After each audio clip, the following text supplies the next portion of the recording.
பிரச்சனையா இருந்தாலும் தேவையா இருந்தாலும் கர்த்தர் நமக்கு கொடுத்திருக்கிற பொறுப்புகளா இருந்தாலும் வேலையா இருந்தாலும் அது எவ்வளோ பெரிய விஷயம் அப்படின்னு நினைச்சா நம்மளால கண்டிப்பா அதை எதிர்கொள்ளவே முடியாது. ஆனா அதற்கு மாறாக அந்த சூழ்நிலையில என்னை நடத்துகிற அந்த பொறுப்பை என் தலை மேல கொடுக்கிற கர்த்தரை நம்ம நம்பி நம்ம முன்னேறிட்டோம்னு சொன்னா நான் நம்புறேன் அவர் நம்மை லகுவாய் நடத்துகிறதற்கு கர்த்தர் வல்லவராய் இருக்கிறார். கரவலாடுகளை மெதுவாய் நடத்துகிற கர்த்தர் என்னோடு கூட இருந்து பெரிய காரியத்தை கூட நான் சுலபமாய் முடிக்கிறதற்கு எனக்கு பலன் தருகிறதற்கு கர்த்தர் உங்களுக்கு பலன் தருவதற்கு கர்த்தர் வல்லவரா இருக்கிறார். ஆமென். அதனால பயப்படவே வேண்டாம், பயப்படவே வேண்டாம். ஆண்டவரே, எந்த மிரட்டல்கள் எனக்கு எதிராய் வந்தாலும் நான் ஒரு நாள் கூட அதில் நான் என்ன பண்ண முடியாதுன்னா அதை யோசிச்சிட்டே இருக்கக்கூடாது. இவ்வளோ பிரச்சனையை எப்பவுமே நீங்க பாருங்க, அதை ஆரம்பிச்சது சின்னதாக தான் ஆரம்பிக்கும். அதை யோசிச்சு பெருசு பண்ணி அதை ரொம்ப திங்க் பண்ணி அது இப்படி ஆயிரும் அப்படின்னு ஒரு காரியத்தை கொண்டு நம்ம சிக்காயி நம்ம படுக்கிறத விட நம்ம நம்புவோம் அவருடைய கரத்திலேயே கொடுப்போம். அதை நம்ம அடிக்கடி சொல்லுவோம்ல, நம்ம ஆண்டவரை அழைச்சிருக்கிறது மலையை பற்றி பேசுவதற்காக ஆண்டவர் நம்மளை அழைக்கவே இல்லை. பிரச்சனையை பற்றி பேசுவதற்கு ஆண்டவர் நம்மளை அழைக்கவே இல்லை. பிரச்சனைகளை பார்த்து பேசுகிறதற்காக தான் கர்த்தர் நம்மை அழைத்திருக்கிறார். அந்த சூழ்நிலையை பார்த்து பேசுவதற்காக தான் கர்த்தர் அழைத்திருக்கிறார். அந்த தேவைகளை பார்த்து பேசுகிறது தான் கர்த்தர் அழைத்திருக்கிறார். நீயோ பட்டயத்தோடும் ஈட்டியோடும் வருகிறாய், நானோ நீ நிந்திக்கிற இஸ்ரவேலின் இராணுவங்களின் ஹல்லேலூயா. உங்களை விட 1000 மடங்கு பிரச்சனையா இருந்தாலும் நான் இன்னைக்கு பலிபீடத்தில் இந்த கர்த்தருடைய வார்த்தையை சொல்றேன், அந்த பிரச்சனை உங்களை மேற்கொள்ளாது. நீங்க அந்த பிரச்சனையை மேற்கொள்ளுவீங்க. உங்க திராணிக்கு மிஞ்சிய பிரச்சனையை நீங்க மேற்கொள்ளுவீங்க. உங்க ஞானத்திற்கு மிஞ்சிய பிரச்சனையை நீங்க மேற்கொள்ளுவீங்க. உங்க சூழ்நிலைக்கு மிஞ்சின பிரச்சனைகளை நீங்க மேற்கொள்ளக்கூடிய கிருபையை கர்த்தர் நமக்கு தயவாய் கர்த்தர் தருகிறார். ஹல்லேலூயா. ஆண்டவருடைய பிள்ளைகளுக்கு சூசைடல் தாட் வர வேண்டிய அவசியமே இல்லை. தற்கொலை எண்ணம் வர வேண்டிய அவசியமே இல்லை. அப்படின்னா நான் என்னால முடியாது, சாவுதான் எனக்கு கடைசி வழி, மரணம் தான் எனக்கு கடைசி வழி, அதை தவிர வேற வழியே தெரியலன்னு உலகத்துல இருக்கிற யாரு சொன்னாலும் ஒரு ஆண்டவருடைய பிள்ளை சொல்ல வேண்டிய அவசியம் இல்லை. ஏன் அப்படின்னு சொன்னா, என்னுடைய ஜீவன் தான் கர்த்தருக்கு முக்கியமே தவிர எனக்கு சுத்தி இருக்கிற சூழ்நிலை எல்லாவற்றையும் என் ஜீவன் இருக்குமானால் கர்த்தர் என்னை சூழ்நிலைகளை ஜெயிக்க பண்ணுகிறதற்கு கர்த்தர் வல்லவராய் இருக்கிறார். அதனாலதான் நான் அடிக்கடி சொல்லுவேன், யோபுக்கு என்னென்னமோ ஆண்டவர் பிசாசுனுடைய கையில ஒப்பு கொடுத்தார். என்னென்னமோ ஆண்டவர் ஒப்பு கொடுத்தார். அவனுடைய சொத்தை கொடுத்தாச்சு, ஆடு மாடுகளை கொடுத்தாச்சு, ஒட்டகத்தை கொடுத்தாச்சு, பிள்ளைகளை கொடுத்தாச்சு, உடம்புல நோய் கொடுத்தாச்சு. ஆனா ஜீவனை மட்டும் ஆண்டவர் கொடுக்கவே இல்லை. காரணம் என்ன அப்படின்னு சொன்னா, நமக்கு ஜீவன் இருக்குமானால் அந்த பிரச்சனை எவ்வளவு பெரிதா இருந்தாலும் அதை மேற்கொள்ளக்கூடிய சக்தியை கர்த்தர் கிருபையாய் தருவார். ஆமென். ஆந்திராவில் உங்களுக்கு எல்லாருக்கும் தெரிந்த ஒரு ஊழியக்காரர் ஜெட்சன் ஆபிரகாம் அப்படின்ற ஒரு ஊழியக்காரர் மோஸ்ட்லி உங்களுக்கு எல்லாருக்கும் தெரிஞ்சிருக்கும்னு நினைக்கிறேன். அவர்களுடைய சாட்சியை கேட்டு பார்த்தீங்கன்னா ஆச்சரியமா இருக்கும். அப்படின்னா கிட்டத்தட்ட ஒரு 20-25 ஆண்டுகளுக்கு முன்னாடி அவருக்கு கிட்டத்தட்ட 3 கோடி ரூபாய் கடன், 3 crores. ஆனா அதை கட்டுவதற்கு ஒரு வழியுமே இல்லை. அவங்க சூசைட் பண்ணி செத்து தான் போன அந்த மாதிரி ஒரு சூழ்நிலை. ஆனா ஆண்டவரிடத்துல ஜெபம் பண்ண உடனே கர்த்தர் ஒரு சாதாரணமான ஒரு பன்னு பிசினஸ் ஆரம்பிக்கிறதுக்கு ஒரு ஐடியா கொடுத்தாரு. ஒரு பன்னு பிசினஸ். அந்த பன்னு பிசினஸ்ல என்ன கிடைக்க போகுது, அதுல எவ்வளவு பெரிய கடனை அடைச்சிட போறாங்க அப்படின்றது மாதிரி ஒரு சூழ்நிலை. ஆனா அந்த பிசினஸ் ஆண்டவரை ஆசீர்வதிச்சு அந்த கடன்களை எல்லாம் முடிச்சு இன்னைக்கு ஆண்டவருடைய ஊழியத்தை பல மடங்கு ஆசீர்வாதமாய் செய்கிற அளவிற்கு கர்த்தர் அவர்களை ஆசீர்வாதமா வச்சிருக்கிறாரு. அவர்களை நடத்தின தெய்வம் உங்களையும் என்னையும் நடத்த மாட்டாரா? இந்த சத்தத்தை கேட்கிற உங்களை நடத்த மாட்டாரா? ஆண்டவர் உங்களை தைரியப்படுத்துகிறார். ஆண்டவர் உங்களை பலப்படுத்துகிறார். உன்னை விட 1000 மடங்கு பிரச்சனை வந்தாலும் கர்த்தர் சொல்லுகிறார், நீ பயப்படாதே மகளே, நீ பயப்படாதே மகனே. உன் பக்கத்தில் 1000 பேரும் உன் வலதுபுறத்தில் 10,000 பேர் விழுந்தாலும் நல்ல கரங்களை தட்டி முழு பலத்தோடு. இது தீர்க்க தரிசனமான வார்த்தை. இது தீர்க்க தரிசனமான வார்த்தை.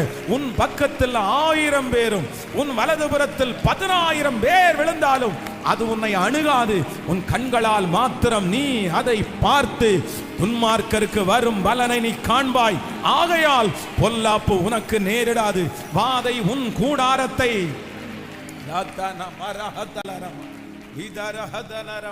நீங்க பயப்படாம மட்டும் இருந்தா போதும், நீங்க கலங்காம மட்டும் இருந்தா போதும், அந்த தைரியத்திற்காக நீங்க ஜெபம் பண்ணினா போதும், அந்த விசுவாசத்திற்காக நீங்க ஜெபம் பண்ணினா போதும். இத்தனை வருடங்களும் எத்தனையோ பிரச்சனைகளை நீங்கள் தாண்டி வந்தீர்கள். அந்த பிரச்சனையினுடைய வலிமையை குறித்து உங்களுக்கு தெரிஞ்சிருச்சுன்னா கண்டிப்பா சொல்றேன், நம்ம யாராலையும் எதிர்த்து கொண்டு நிற்க முடியாது. நமக்கு நீங்களும் நானும் கடந்து வந்தது சாதாரணமான சூழ்நிலை அல்ல. தீயையும் தண்ணீரையும் கடந்தோம். பிரதர், நீங்க தீய கடந்தீங்க. சிஸ்டர், நீங்க தண்ணீரை கடந்தீங்க. தீயையும் தண்ணீரையும் கடந்து நீங்க வேகல. தண்ணீரை கடக்கும் போது உங்களோடு கூட இருந்த தேவன், நீங்கள் ஆறுகளை கடக்கும் போது அவைகள் உங்கள் மேல் புரளாமல் உங்களை பாதுகாத்தது உண்மையானால் இப்போ இந்த சூழ்நிலையிலையும் கர்த்தராகிய ஆண்டவர் வாக்கு கொடுக்கிறார், இல்லை, இந்த தீயையும் தண்ணீரையும் கடப்பதற்கு ஏற்ற பலனை கிருபையா எனக்கு தருகிறவர். கைகளை எல்லாரும் உயர்த்தி ஒரு ஜெபத்தை ஏறெடுங்க பார்க்கலாம். ஏசப்பா, இன்றைக்கு நான் ஜெபிக்கிறேன். எனக்கு முன்னாடி இருக்கிற பிரச்சனை, எனக்கு முன்னாடி இருக்கிற சூழ்நிலைய இனி அதனுடைய தாக்கத்தை நான் ஆராயக்கூடாது. சொல்லுங்க சத்தத்தை உயர்த்தி. நான் உங்களை மட்டும்தான் நான் ஆராய்ஞ்சு பார்க்கணும், உங்க வல்லமையை மட்டும்தான் ஆராய்ஞ்சு பார்க்கணும். இந்த கிருபை கேளுங்க, கேட்டு எல்லாரும் வாங்க. ஸ்தோத்திரம், ஸ்தோத்திரம், ஸ்தோத்திரம், ஸ்தோத்திரம். தகப்பனே, நீங்க கேட்க கேட்க ஆண்டவர் அதை கிருபையாய் கத்த தருவாராக. சொல்லுங்க, அப்பா, இன்றைக்கு ஊழியக்காரர் மூலமாக நீங்க பேசி இருக்கிறீங்களே ஆண்டவரே, எனக்கு அந்த கிருபையை தாங்கப்பா, எனக்கு அந்த கிருபையை தாங்க ஆண்டவரே. என்னுடைய வாழ்நாளில் நிறைய நான் இந்த மாதிரி தப்பு பண்ணிட்டேன் ஆண்டவரே. அந்த பிரச்சனையை குறித்து யோசிச்சு நான் ரொம்ப சிக்காயிட்டேன். அந்த சூழ்நிலையை குறித்து யோசிச்சு நான் ரொம்ப சிக்காயிட்டேன். ஆனா இனி அதற்கு மேல என்னுடைய கான்சன்ட்ரேஷன் போகக்கூடாது. அந்த பிரச்சனையை குறித்து நான் ஆராயக்கூடாது. அல்லேலூயா. ஆண்டவரே, எதை குறித்து நான் ஆராயாதபடி கர்த்தர் எனக்கு அந்த கிருபையை கத்த தருவீராகப்பா, தருவீராகப்பா. அல்லேலூயா. Thank you Jesus. அப்ப நம்ம எல்லாத்தையும் எப்படி எடுக்கணும்னா, சில நேரத்தில் சிலர் நம்ம கண்ணுக்கு முன்னாடி உட்கார்ந்து கொள்ளலாம். நீங்க கண்ணுக்கு முன்னாடி அது நடந்தா கூட நம்ம என்ன பண்ணக்கூடாதுன்னா, ஒரு பெரிய உரி நீங்க பண்ணிக்கவே கூடாது. ஆமென். நான் உங்களுக்கு சொல்லியிருக்கிறேன், எங்கள் ஊரில் ஒரு எங்கள் பாஸ்டருடைய பாஸ்டர் வயசானவர் இருந்தார். அப்போல்லாம் ஆல்நைட் ப்ரேயர் ஒரு 12:30 மணிக்கு செய்தி கொடுத்து முடிச்சுட்டு கொஞ்ச நேரம் தூங்குறதற்காக ஊழியக்காரங்க தங்களுடைய வீட்டுக்கு வருவாங்க. அங்கெல்லாம் பார்த்தீங்கன்னா பயங்கரமான காடு, நிறைய இடத்துல பார்த்தீங்கன்னா கோயில்கள் இருக்கும், நிறைய இடத்துல இந்த கல்லறை தோட்டம் இருக்கும். அது வழியாக லைட்டெல்லாம் இருக்காது. நீங்கள் அங்கெல்லாம் லைட்டு கரண்டெல்லாம் இருக்காது. கையில் ஒரு தீப்பந்தம் வச்சுருப்பாங்க. அந்த தீப்பந்தம் ஃபுல்லாக எரியாது. என்னன்னா அந்த அனல் மட்டும் இருக்கும். அப்படியே கையை இப்படி அசைச்சிட்டே வருவாங்க. அசைச்சிட்டே வரும்போது பார்த்தீங்கன்னா அந்த தீயினுடைய அந்த கனல் இருக்கு பாருங்க, அந்த கனல் வெளிச்சத்திலே நடந்து வரலாம்.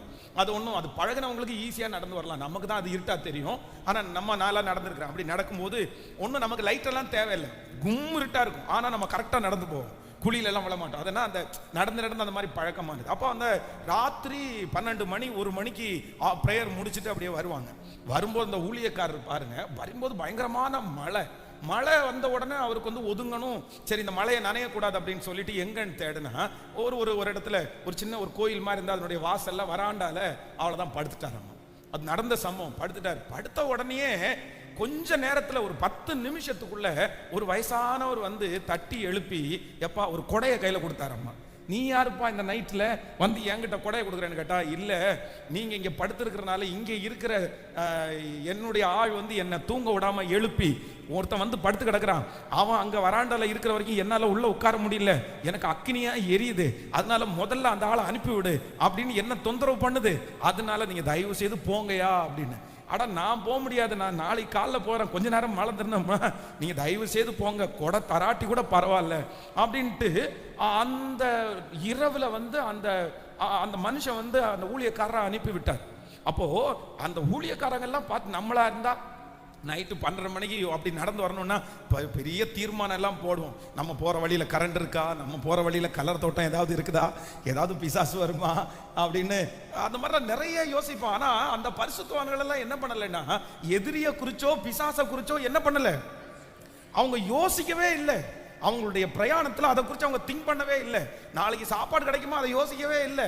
அவங்களுக்கு என்ன ஒரு நம்பிக்கை இருந்துச்சு அப்படின்னு சொன்னால், என்ன அழைச்சவர் ரொம்ப பெரியவர், என்ன நடக்கிறவர் ரொம்ப பெரியவர், அவர் எனக்கு கொடுத்தாலும் நன்மை, கர்த்தர் எனக்கு கொடுக்காட்டாலும் நன்மை. அந்த மாதிரி ஒரு விசுவாசத்துல அவங்க எங்க படுத்தாலும் படுத்து தூங்குனாங்க. அவங்களுக்கு டென்ஷனே இல்லாம இருந்துச்சு. அந்த மாதிரி ஒரு அபிஷேகத்தை கர்த்தர் உங்களுக்கும் எனக்கும் கர்த்தர் கிருபையா தரணும். நீங்க இன்னைக்கு வாங்கணும். இந்த 31வது நாள் எல்லாரும் வாங்கணும். என்ன அபிஷேகத்தை வாங்கணும்னா, ஆண்டவரே, சிலர்லாம் என்ன பார்த்து கேட்கணும், ஏன்னா உனக்கெல்லாம் பிரச்சனையை குறித்து யோசிக்கவே மாட்டியாடா அப்படின்னு. நான் யோசிக்கவே இல்லைங்க, யோசிச்சு என்னங்க பண்ண போறோம் அப்படின்னு சொல்ற அளவிற்கு ஒரு இருதயத்தை கர்த்தர் உங்களுக்கும் எனக்கும் தருவார் என்று நான் நம்புகிறேன்.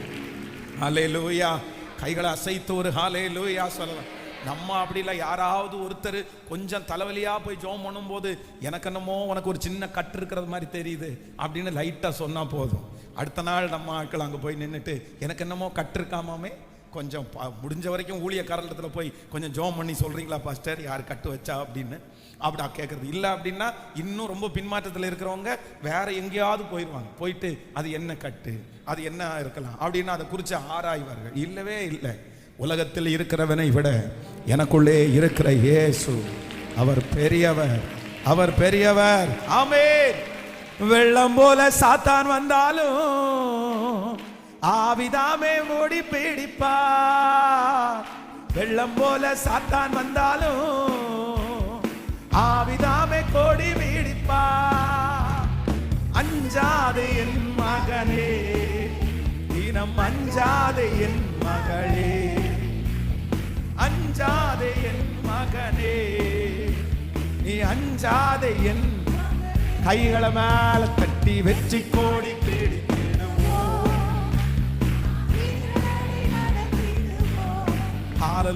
வெற்றி கோடை பிடித்திடுவோம். நாம் வீர நாடை நடந்திடுவோம். சொல்லுவோம். 1000 தான் துன்பம் வந்தாலும், 1000 தான் துன்பம் வந்தாலும் அணுகாது அணுகாது.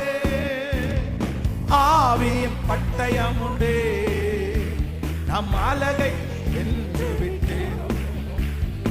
ஆவியின் பட்டயம் உண்டு, நம் அலகை வென்று விட்டோம். கைகளை மேல தட்டி வெற்றி கோடி பிடித்திடுவோம். வீர நாடை நடந்திடுவோம். சொல்லுவோம்.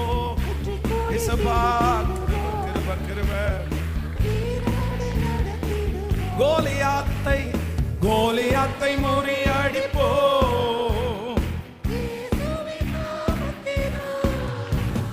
கோலியாத்தை முறியடிப்போம். நம் இயேசுவின் நாமத்தினால் விசுவாச கேடயத்தா நம் பிசாசை வென்று விட்டோம். விசுவாச கேடயத்தா நம் பிசாசை வென்றிடும். கைகளை மேல தட்டி வெற்றி கோடி பிடித்திடும். நம் வீர நாடை நடந்திடுவோம். வெற்றி கோடி பிடித்திடுவோம். நடந்திடுவோம். ஹல்லேலூயா. ஆண்டவருடைய வாக்கு தத்தங்கள் 100க்கு 1000 டைம் உண்மையானாலும் 100க்கு 1000 ஆண்டவருடைய வார்த்தையெல்லாம் நிறைவேறுமானா 99% கிடையாது, 100% கிடையாது, 100க்கு 1000 அது நிறைவேறும். அது 100க்கு 1000 இருந்தாலும் நீங்களும் நானும் 100% விசுவாசிக்காம அந்த வார்த்தையினால ஒண்ணுமே பண்ண முடியாது, எதுவுமே செய்ய முடியாது. அப்போ ஆண்டவருடைய வார்த்தை பொய் உரையாது. அது 100க்கு 1000 தான். ஆனா நீங்களும் நானும் என்னவா இருக்கணும் அப்படின்னு சொன்னா 100% நம்பணும் ஆண்டவரை. 100% விசுவாசிக்கணும். 100% நம்ம விசுவாசிப்போமே ஆனால் அந்த வார்த்தை ஆம் என்றும் ஆமேன் என்றும். சில காரியத்துல ஆண்டவர் நம்மளை தடுத்து நிறுத்துறதை குறித்து நீங்க கலங்க கூடாது. ஏன் அப்படின்னு சொன்னா, இப்ப எகிப்தில இருந்து இஸ்ரவேல் ஜனங்களை ஆண்டவர் விடுதலை ஆக்கணும்னு நினைச்சிருந்தாருன்னா 10 வாதம் அவங்களுக்கு அவசியம் எதுவுமே அவசியம் இல்லை. கிளம்புங்களானா கிளம்பிடுவாங்க, அவ்வளவுதான். ஆனா நான் என்ன நம்புறேன் அப்படின்னு சொன்னா, இஸ்ரவேல் ஜனங்களா ஆண்டவர் வெறுமையாய் கிளம்புறதற்கு ஆண்டவர் நினைக்கல, வெறுமையாய் கிளம்ப வைக்கணும்னு ஆண்டவர் நினைக்கல. எப்படி கர்த்தர் நினைச்சார் அப்படின்னு சொன்னா, அவர்களை பொன்னோடும் பொருளோடும் ஆண்டவர் அவர்களை புறப்பட பண்ண நினைச்சாரு. கர்த்தர் வந்து ஆசீர்வாதத்தோட அவர்களை புறப்பட பண்ணணும்னு நினைச்சாரு, வெற்றியோட ஆண்டவர் அவர்களை புறப்பட பண்ணணும்னு நினைச்சாரு. ஆனால ஒண்ணு நினைச்சுங்க, சில காரியத்துல இருந்து ஆண்டவர் வந்து உங்களை வந்து வெறுமையா அனுப்பணும்னு கர்த்தர் நினைக்கல. எத்தனை பேர் ஆமோதிக்கிறீர்கள்? உங்களை வந்து கர்த்தர் ஸ்லோவா கம்மியா பயன்படாத ஒரு பாத்திரமா கர்த்தர் உங்களை அனுப்பணும்னா இந்த பிரச்சனை உடனே சரியா இருக்கும், இந்த சூழ்நிலை உடனே மாறி இருக்கும். இது ஒரு பெரிய விஷயம் இல்லை, ஆண்டவர் டக்குன்னு மாத்திட்டு போயிட்டு இருப்பாரு. ஆனா நான் என்ன நம்புறேன் அப்படின்னு சொன்னா, இவ்வளவு நாள் ஆண்டவர் காத்திருக்கிற பண்ணுறார், ஆனால் அத்தனை நாட்கள் பார்வோனுடைய இருதயத்தை கர்த்தர் கடினப்படுத்துவார். ஆனால் அதுல உங்களுக்கு பெஸ்டா நல்லதாய் உயர்வாய் கர்த்தர் உங்களுக்கு கொடுக்கணும்ன்ற ஒரு காரணத்திற்காக தான். நம்புறவங்க நல்ல கரங்களை தட்டி முழு பலத்தோட ஆமென். அதுக்காக தான் இந்த தாமதம், அதுக்காக தான் இந்த சோதனை, அதுக்காக தான் இந்த காத்திருப்பு. ஆமென். கர்த்தர் நம்மை பொன்னோடும் பொருளோடும், ஹல்லேலூயா.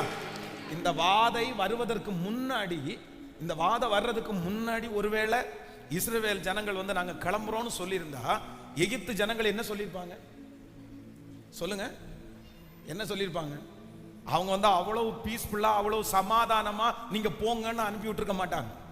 முடிஞ்ச வரைக்கும் தண்டிச்சு கண்டிச்சு எவ்வளவு பேரை கொஞ்சம் உட்கார வைக்கணும்னு தான் ட்ரை பண்ணிருப்பாங்க.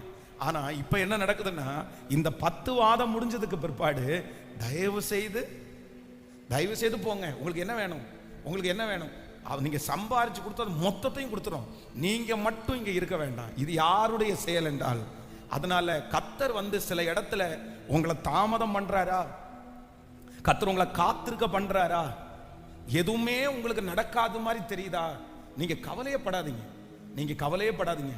ஆண்டவர் அந்த இடத்தை விட்டு உங்களை புறப்பட பண்ணும்போது, ஆண்டவர் அந்த காரியத்தை உங்களுக்கு செய்யும் போது, கர்த்தர் ஏதோ ரொம்ப பெருசா உங்களுக்கு செய்யணும்னு கர்த்தர் விரும்புகிறார், கர்த்தர் நினைக்கிறார். ஆண்டவர் இது தீர்க்க தரிசனமான வார்த்தை, இது நம்புறவர்களுக்கு அப்படியே ஆமென் என்றும் நடக்கும். ஆண்டவருடைய காத்திருப்பு உங்க வாழ்க்கையில ஒரு நாளும் குறைவாய் போகாது. கர்த்தர் அந்த இடத்தை விட்டு உங்களை கொண்டு போக பண்ணும்போது கர்த்தர் வெறுமையாய் அனுப்ப போவதில்லை.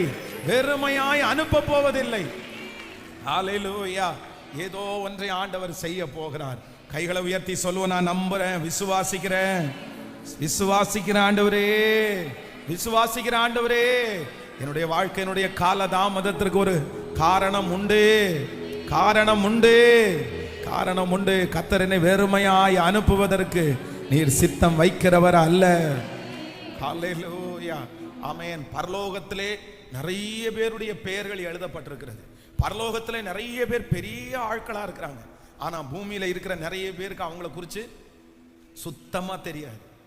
யாருக்கு தெரியும்னா ஆண்டவருடைய பிள்ளைகளுக்கு, இல்லைன்னா ஒரு சிலருக்கு தான் தெரியும். அதே போல உலகத்துல நிறைய பெரிய பெரிய கோடீஸ்வரங்க இருக்காங்க. ஆனா பரலோகத்துல அவங்கள போய் கேட்டா, ஹலோ சத்தமா சொல்லுங்க, தெரியாது. இங்க ஊர்ல வந்து பெரிய ஸ்டாரா இருக்கலாம், பெரிய சினிமா நடிகரா இருக்கலாம், பெரிய கோடீஸ்வரரா இருக்கலாம். ஆனா பரலோகத்துல போய் உங்க பேர் என்னன்னு கேட்டா நிறைய பேருக்கு ஐயோ தெரியவே தெரியாது. நீ அந்த ஊர்ல அவ்வளவு பெரிய கோடீஸ்வரனா இருந்துட்டு 50 கார் வச்சு என்ன பிரயோஜனம்? எங்க லிஸ்ட் இருக்கணும் சொல்லுங்க? பரலோகத்துல இருக்கணும். அதனால ஒண்ணு நம்ம சந்தோஷப்படணும், நம்முடைய பெயர் வந்து இங்கே எழுதப்படவிட்டாலும் பரலோகத்தில் எழுதப்பட்டிருக்கிறது என்கிறதற்காக கர்த்தருக்கு ஸ்தோத்திரம். நம்முடைய பெயரெல்லாம் பரலோகத்திலே இருக்கிறது. இங்க இவங்க வச்சிருக்கிற லிஸ்ட்ல நம்முடைய பேர் இல்லைன்னு நினைச்சு நம்ம கவலைப்பட வேண்டிய அவசியம் இல்லை. பணக்கார லிஸ்ட்ல நீங்க இல்லாம இருக்கலாம், கார் இருக்கிற லிஸ்ட்ல நீங்க இல்லாம இருக்கலாம், கோடீஸ்வரங்களுடைய லிஸ்ட்ல நீங்க இல்லாம இருக்கலாம். ஆனா பரலோக லிஸ்ட்ல கர்த்தர் உங்களுக்கு ஒரு பேரை கர்த்தர். ஹல்லேலூயா. அதைத்தான் பெர்க்மன் செய்யா எழுதும்போது ரொம்ப பரலோகத்தில் எனது பெயர் எழுதிவிட்டார் என் இயேசு, பரலோகத்தில் எனது பெயர் எழுதிவிட்டார் என் இயேசு, என் வாழ்வில் நோக்கமெல்லாம் இயேசுவுக்காய் வாழ்வதுதான். என் வாழ்வில் நோக்கமெல்லாம் இயேசுவுக்காய் வாழ்வதுதான். சர்வ வல்லவர் என் சொந்தமான சாவை வென்றவர் என் ஜீவனானா. ஆமென். தாவீதுனுடைய வீட்டில் வந்து பார்த்தீங்கன்னா அவங்க அப்பா வந்து ஒரு லிஸ்ட் வச்சிருக்காரு, பெரிய லிஸ்ட்.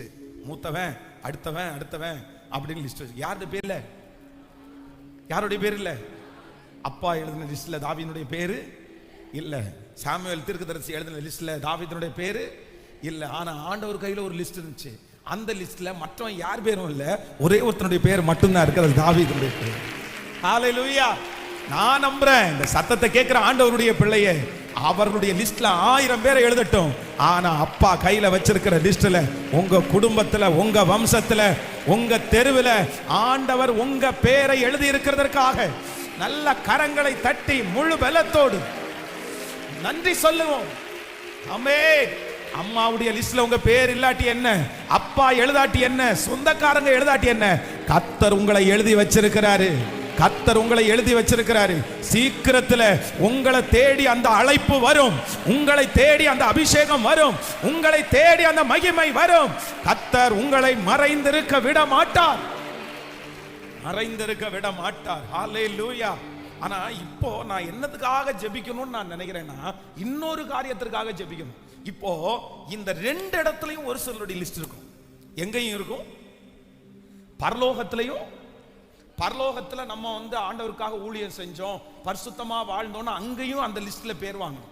ஆனா அதே நேரத்துல இந்த ஊர்லயும் என்ன பண்ணணும் அப்படின்னு சொன்னா, இவர் கர்த்தருடைய பிள்ளை, இவர் வந்து ரொம்ப உத்தமமா நடந்தாரு, இவர் வசதி உள்ளவர், இவர் ஹெல்ப் பண்றவர், இவர் 100 பேருக்கு வேலை கொடுத்திருக்கிறாரு, இவர் ஒரு சாதனையாளர், இந்த உலகத்துல பெரிய அச்சீவ்மெண்ட் பண்ணினாரு அப்படின்ற பேரை எங்கேயும் வாங்கணும், ஊர்லயும் வாங்கணும்.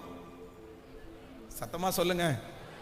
நம்மகிட்ட ஒருத்தர் 500 ரூபாய்க்கு, ஒரு 500 ரூபாய்க்கு ஒருத்தர் வர்றாருன்னு வச்சுங்களேன். இந்த 500 ரூபாய்க்கு வர்ற ஒரு மனுஷனுக்கு வந்து 500 ரூபாய்க்கு 50 ரூபாய் கையில கொடுத்துட்டு இயேசு நல்லவர்னு சொல்றதுக்கும், அந்த 500 ரூபாய் கேட்க வர்றவருக்கு இதா பிடிப்பா 5000 ரூபாய், நாளையில இருந்து வேலைக்கு வாப்பா, இயேசுதான்ப்பா பெரியவர், நான் இப்படி ஒன்றும் இல்லாம இருந்தாப்பா, இயேசு என்ன பெரியவரை வச்சிருக்காருப்பா அப்படின்னு சொல்றதுக்கும் எவ்வளவு பெரிய வேல்யூ இருக்குன்னு நினைக்கிறீங்க? சொல்லுங்க. கப்புன்னு பிடிச்சிக்க மாட்டாங்க, கப்புன்னு பிடிச்சிக்க மாட்டாங்க. முன்னாடி எல்லாம் பரிசுத்தவான்கள் எல்லாம் வந்து ஜனங்களை ஆதாயப்படுத்தும் போது அவங்க கண்ணுக்கு முன்னாடியே என்ன நடந்துச்சு அப்படின்னு சொன்னா, அற்புதம் நடந்துருச்சு. குருடர்கள் பார்வை அடைகிறார்கள், சப்பானிகள் எலும்பு நடம்புறாங்க. இதை பார்த்த உடனே விசுவாசம் இல்லாதவங்களுக்கும் என்ன வருது, நீங்க நல்லா இருக்கிறத பார்த்து அற்ப விசுவாசியும் விசுவாசி இல்லாதவங்களும் விசுவாசிகளா மாறணும். ஆமென். கர்த்தர் என்ன எப்படி வச்சிருக்கிறார்னு வந்து சொல்லுங்க. நீங்க சொல்லணும், ஒவ்வொருத்தரும் வந்து பாருப்பா, என் வீட்டை வந்து பாருப்பா, என் வேலை செலத்தை எடுத்து வந்து பாருப்பா, கர்த்தர் என்ன எப்படி வச்சிருக்காருன்னு வந்து பாருப்பா, வந்து பாரு. சொல்லுங்க, எல்லாரும் சேர்ந்து சொல்லுங்க. பக்கத்தில் வந்து பார்த்து சொல்லுங்க, வந்து பாரு. இன்னைக்கு வந்து பார்த்தா ஒன்றும் இருக்காது, ஆனா கர்த்தர் இந்த ஜெபத்தில் ஏதோ ஒன்று செய்ய போறாரு. வெகு சீக்கிரத்தில் உங்களை வந்து பார்க்கும்போது ஒரு மகிமையை பார்ப்பார்கள். ஆண்டவர் உங்களை உயர்த்தி இருக்கிறத பார்ப்பார்கள். ஹல்லேலூயா. எனக்கு எங்கேயும் பரலோகத்திலையும் பேரு, எங்கேயும் பேர் வாங்கணும். ஆண்டவராகிய இயேசு கிறிஸ்துவனுடைய சிலுவை வெறும் பாவத்திலிருந்து மட்டும் ரட்சிப்புள்ள இல்லை. கர்த்தர் நமக்காக மரித்தது என்னன்னா, அவர் நம்மை ஐஸ்வர்யவான்கள் ஆக்கும்படி. அவர் நம்மித்தம் அவர் தரித்திரரானால். ஆண்டவருடைய சிலுவை நம்மளை பரலோகத்துல கொண்டு போகிற வேலையை மட்டும் செய்யல, இந்த பூலோகத்திலையும் சாட்சியாய் வாழ்வதற்காக தான் அவர் எனக்காக ரத்தம் சிந்தி இருக்கிறார். அவர் பரலோகத்திற்கும் பூமிக்கும் நடுவாக தொங்கினதற்கு காரணம் 2 இடத்திலையும் என்னை இணைக்கணுன்றதற்காக தான். இந்த 31வது நாள் ஏதோ ஒரு இடத்தை நீங்க பிடிச்சிருப்பீங்க, ஆனா கர்த்தர் 2 பிளஸிங்கையும் நல்ல நல்ல முழு வெள்ளத்தோடு ஜெபிக்க ஜெபிக்க அந்த மகிமை இறங்கட்டும். ஸ்தோத்திரம் ஸ்தோத்திரம் ஸ்தோத்திரம். ஹல்லேலூயா. பரலோகத்தில் எனது பெயர் எழுதிவிட்டார் என் இயேசு. பாடும். பரலோகத்தில் எனது பெயர் எழுதிவிட்டார் என் இயேசு.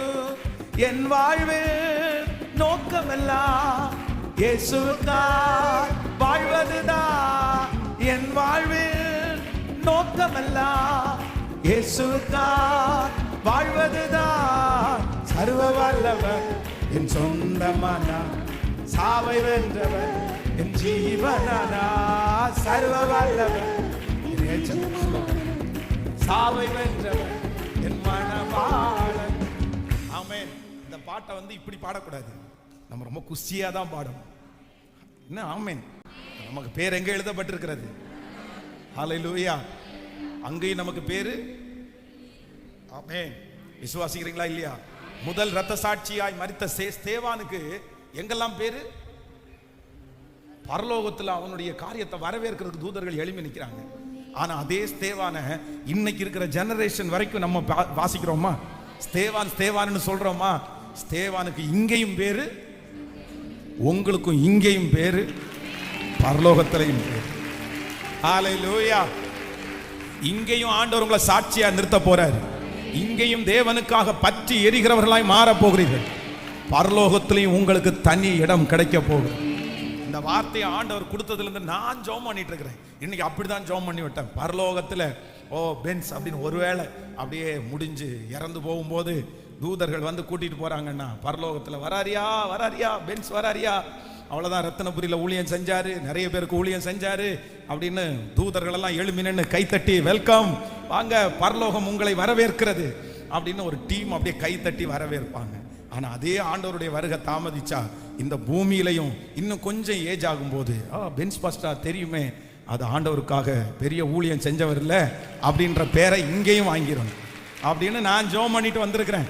ஆமென்.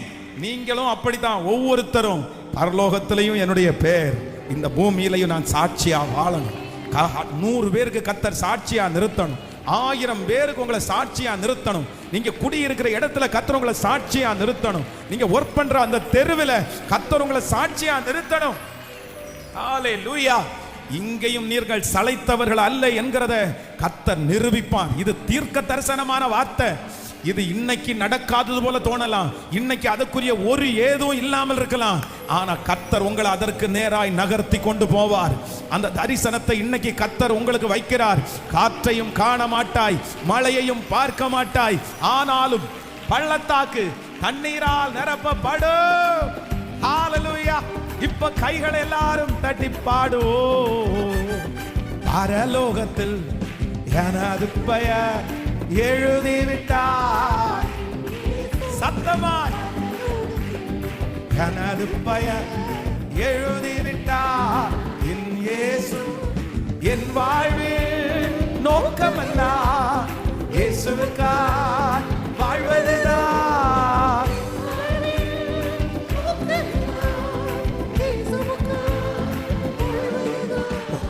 சர்வ வல்லவர் என் சொந்தமான, சாவை வென்றவர் என் ஜீவனானா.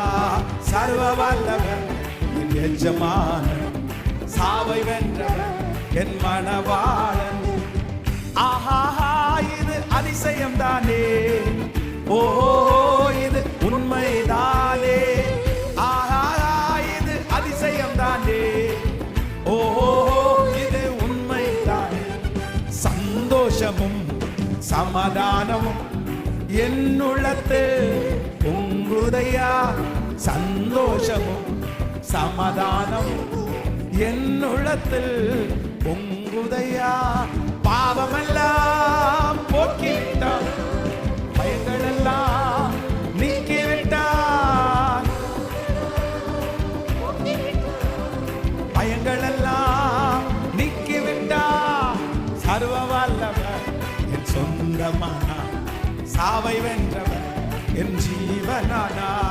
சர்வ வல்லவர் என் எஜமான, சாவை வென்றவர் என். கைகளை மேல தட்டி ஆஹா, இது அதிசயம் தானே, ஆஹா இது அதிசயம் தானே, ஓஹோ இது உண்மை தானே. சர்வ வல்லவர் என் சொந்தமான, சாவை வென்றவர் என் ஜீவனானா. சர்வ வல்லவர் என் எஜமானன் சாவை வென்றவர் என் மணவாளன். ஹல்லேலூயா. 2 இடத்துல என்னுடைய பெயர் பொறிக்கப்படுகிறது. ஆமென். நான் பரலோகத்திற்கும் சொந்தக்காரன், அதே நேரத்தில் இந்த பூமியிலையும் அவருடைய பிள்ளை. அவருக்காக நிற்கிற ஒரு ஸ்தானாபதி, அவருக்காக நிற்கிற ஒரு யுத்த வீரன், அவருக்காக செயலாற்றுகிற ஒரு தேவனுடைய பிள்ளை, அவருடைய பெரிய ரெப்ரசன்டேட்டிவா கர்த்தர் இந்த பூமியில என்ன வச்சிருக்கிறாரு? உங்களை வச்சிருக்கிறாரு. உங்களை வச்சிருக்கிறாரு. உங்களை கொண்டு கர்த்தர் பெரிய காரியத்தை செய்ய போறாரு. இந்த பூமியில கர்த்தர் செய்ய போறாரு. விசுவாசிங்க. நீங்க குடியிருக்கிற தெருவில் கர்த்தர் செய்ய போறாரு. இந்த பூமியிலே பல இடங்களிலே உங்களுடைய பெயர்கள் கிறிஸ்துவனுடையவன் என்று பொறிக்கப்பட போகிறது. பொறிக்கப்பட போகிறது. கர்த்தர் வந்ததற்கு பிறகு மாற்றம் உண்டாயிருச்சு.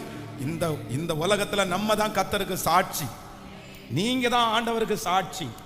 ஆமென். வந்து பாருங்கள்.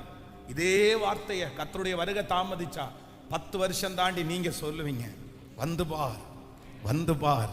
ஆமென். இன்னைக்கே டைரியில எழுதி வைங்க. இது ஒரு தீர்க்க தரிசனமா எழுதி வைங்க, டேட் போட்டு. இன்னும் 10 வருஷத்துல ஆண்டவருடைய வருகை தாமதிச்சா நான் என் சொந்தக்காரங்களை பார்த்து சொல்லுவேன், நீ வந்து பார்.